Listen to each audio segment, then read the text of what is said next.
Hi, Mark Anderson here, mortgage banker at Paramount Bank. Wanted to give a quick update on the ever-changing interest rate environment. Early last week, we saw the biggest dip in rates that we've seen in 50 years of recorded data, according to Freddie Mac. And we have been kind of bouncing around this low end of the interest rates now for about the past week. Now, one phenomenon I've noticed, and I'm going to call it the gift horse mouth phenomenon. And I say that with some frustration only because there's a lot of information out there that's sent out by kind of general news media about what's going on in the rate environment. Relying on that information is really difficult because it's often inaccurate, out of date, etc. And in this environment, your best resource for information about rates is going to be your favorite loan officer. Hopefully that favorite loan officer is me. But long story short, what we've seen and what I've had several instances of with a few clients over the past week is this sense that, well, I keep hearing in the media that the rates are coming down. Well, they've already come down. They've come down very, very significantly. And the problem with a very quick drop in rates is they can just as easily and just as quickly move right back up. Now, rates have been low for a long time. But the unique thing about the nature of this most recent drop is that 99% of people that have a mortgage can benefit from refinancing. They've dropped that low that pretty much if you had a mortgage and you took it out a year ago, you can almost certainly benefit from refinancing. There's probably some kind of asterisk I need to put on that from a compliance standpoint, but there it is. What we've seen over the past week is that all of the fundamentals have gotten better on paper. And you had the Fed, they dropped their rates, which, by the way, do not directly impact mortgage rates at all, not even a little bit. Our rates have nothing to do with the Federal Reserve. What they do is part of the whole mess of market data that the mortgage bond market traders are using in their trades, but it's really the price of those mortgage bonds that drive the rates. Long story short, I have had several instances over this past week or so where folks have held off from locking.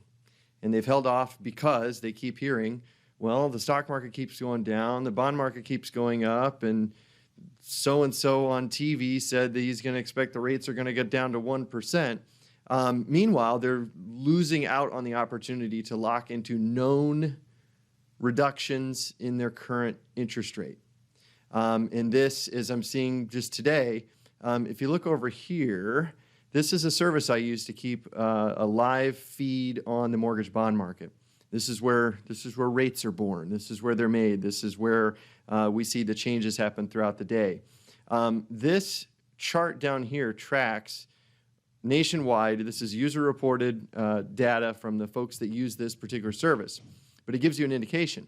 Today, there were 3 nationwide lenders that got better than their initial price sheets from this morning. There are 36 national lenders that got worse today.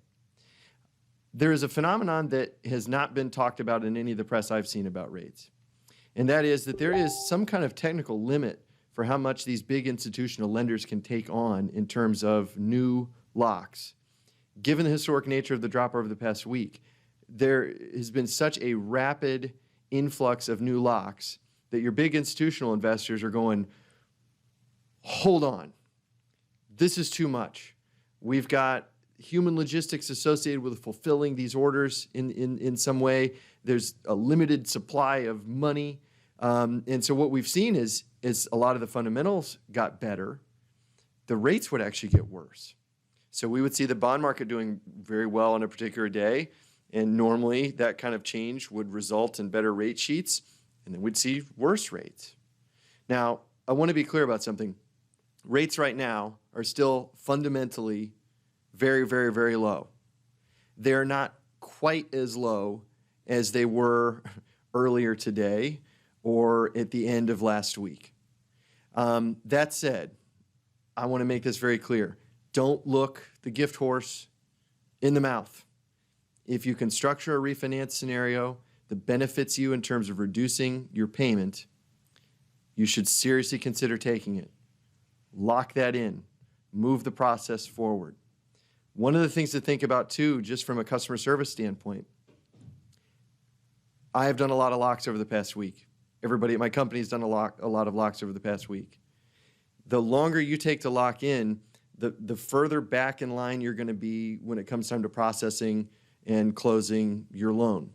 And I don't know if you're working with us or if you're going to work with somebody else, but the longer you take to do this, it's possible that's the longer and longer your transaction is going to hang out there before it's fulfilled and closed. So long story short, if you've got an opportunity to lock a lower rate that saves you money, particularly if you're able to construct a no-cost scenario, just stop looking the gift horse in the mouth, lock it in, get the process started, realize those savings, and get that moving, because it is no guarantee that the rates are going to stay where they're at. And even when the market fundamentals get better, that is not an indication necessarily that the rates are going to go down with it. So that's all I've got. I'm happy to take a look at a refinance scenario for you anytime. Give me a call, 314-599-0511. Thank you.